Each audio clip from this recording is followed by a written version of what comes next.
자, 원포인트 레슨 오늘은 중급 선방식 종합 14번 동전자산 평가하고 도로 조척을 질문해 주셨는데요. 이 문제는 이제 호텔 평가긴 한데요.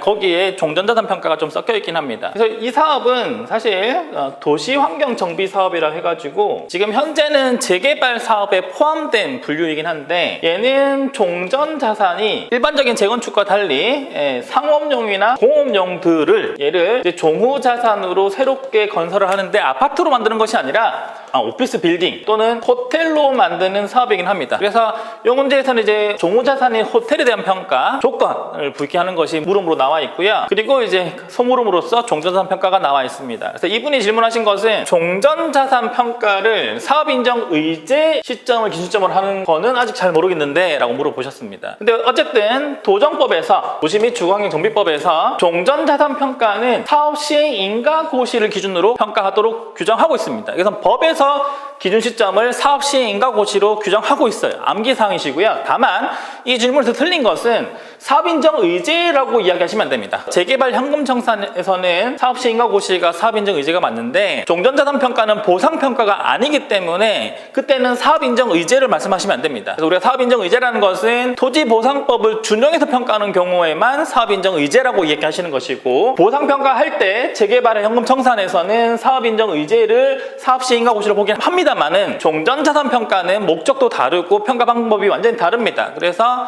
그냥 사업 시행 인가 고시가 기준 시점이다 이렇게 말씀하셔야 되고, 두 번째는 종전자산인 토지는 당일 사업으로 인한 도시계획 도로 조촉을 반영해서 평가해 주는 거 아닐까요? 라고 말씀하셨는데 이 부분은 제가 많이 말씀드렸죠.